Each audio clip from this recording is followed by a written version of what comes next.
बहुत समय पहले की बात है। रामपुर गांव में रूपा और गीता नाम की दो बहनें रहती थी। रूपा देखने में बहुत ज़्यादा सुंदर थी, जिस वजह से उसे अपने आप पर बहुत ज़्यादा घमंड था। वहीं गीता थोड़ी सांवली थी, लेकिन वो गुणों से भरी हुई थी। वो पढ़ाई लिखाई में भी अच्छी थी और वो घर के काम में अपनी माँ रूपाली का हाथ बटाया करती थी, जिसकी वजह से हर कोई गीता की बहुत तारीफ किया करता था। जिस वजह से रूपा गीता से बहुत जलती थी और वो जहाँ भी जाती हर जगह पर गीता की ही तारीफ हुआ करती थी। रूपा कभी भी अपनी बहन गीता से अच्छे से बात नहीं करती थी। वो हर बात पर उसे छोटा दिखाने की कोशिश करती थी।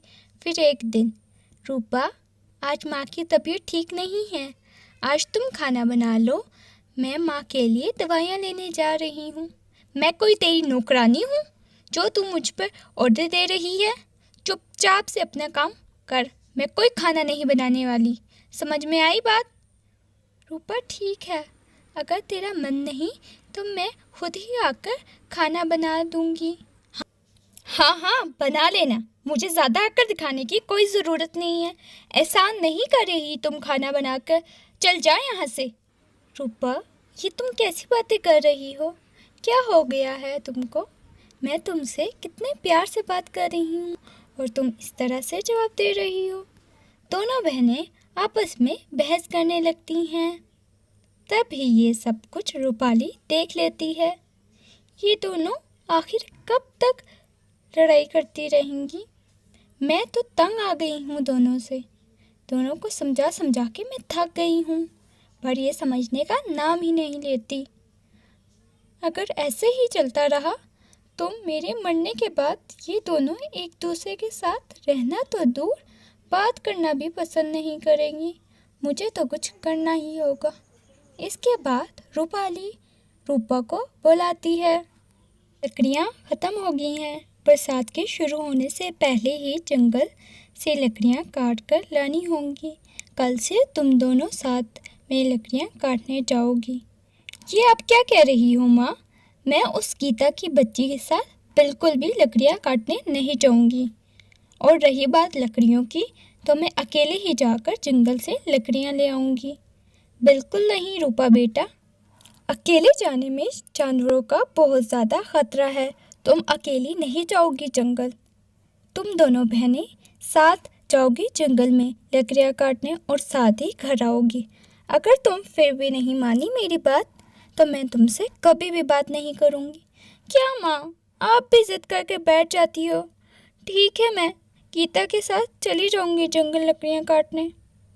अब रूपाली गीता के पास जाकर बोलती है, गीता बेटा, कल से तुम्हें रूपा के साथ जंगल में लकड़ियाँ काटने जाना होगा। माँ, मुझे कोई दिक्कत नहीं है, मगर रूपा मेरे साथ जाने के लिए नहीं मानेगी। अगर वो साथ में जाने के लिए राज़ी हो जाती है तो मुझे कोई इतराज़ नहीं रूपा के साथ जाकर लकड़ियाँ काट के लाने में। अगले दिन रूपा और गीता लकड़ियाँ काटने जंगल की तरफ चले जाते हैं। सुनो गीता की बच्ची, मुझे ज़्यादा ज्ञान देने की ज़रूरत नहीं। जैसे भी मैं लकड़ियाँ काटूँ, मुझे रोकना टोकना नहीं। और हाँ, मुझे चाहे लकड़ियाँ काटने में जितना भी वक्त लग जाए, तुम्हें मेरा इंतज़ार करना होगा। ठीक है रूपा। फिर दोनों बहनें लकड़ियाँ काटने लगती हैं। गीता लकड़ियाँ काट कर अपनी बहन का इंतज़ार करने लगती है। तभी वहाँ पर रूपा भी आ जाती है। चलो अब घर चलते हैं। और फिर गीता और रूपा घर की तरफ चल देती हैं, लेकिन वो रास्ता भटक जाती हैं। दोनों बहनें उस सुनसान जंगल में सिर्फ चली जा रही थी, लेकिन अभी तक उनका घर दिखाई नहीं दे रहा था। गीता और रूपा थोड़े आगे चले जाते हैं। फिर इन्हें दो नदी दिखाई देती है। एक नदी सोने की होती है तो दूसरी नदी चांदी की। रूपा, ये रास्ता तो यहाँ ख़त्म हो गया है और आगे कोई रास्ता भी नहीं है। यहाँ पर तो सोने और चांदी की नदी है। हमें इन्हीं में से एक नदी को पार करके आगे जाना होगा। पर हमें सोना और चांदी कौन सी नदी पर जाना चाहिए ये हमें कैसे पता चलेगा। फिर नदी में से एक आवाज़ आती है, मेरी नदी में आओ दोनों बहनें। नहीं नहीं, तुम दोनों बहनें मेरी नदी में आओ।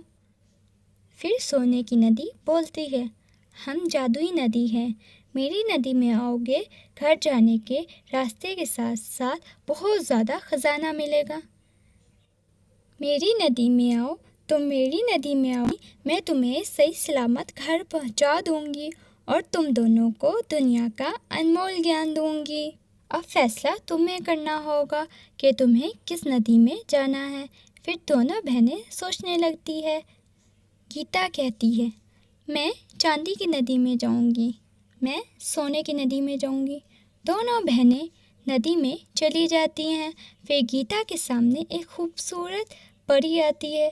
तुम यहाँ ज्ञान प्राप्त करने आई हो, मैं तुम्हें कई अनमोल ज्ञान देती हूँ। इस तरह परी गीता को ज्ञान देती है। दूसरी तरफ जब रूपा सोने की नदी पार कर लेती है तो उसे एक चुड़ैल नज़र आती है। वो चुड़ैल रूपा को कैद कर लेती है। रूपा मदद के लिए चिल्लाती है। इसके बाद गीता रूपा की मदद करती है और उसको घर ले आती है। उस दिन के बाद से दोनों बहनें खुशी खुशी साथ रहने लगती हैं।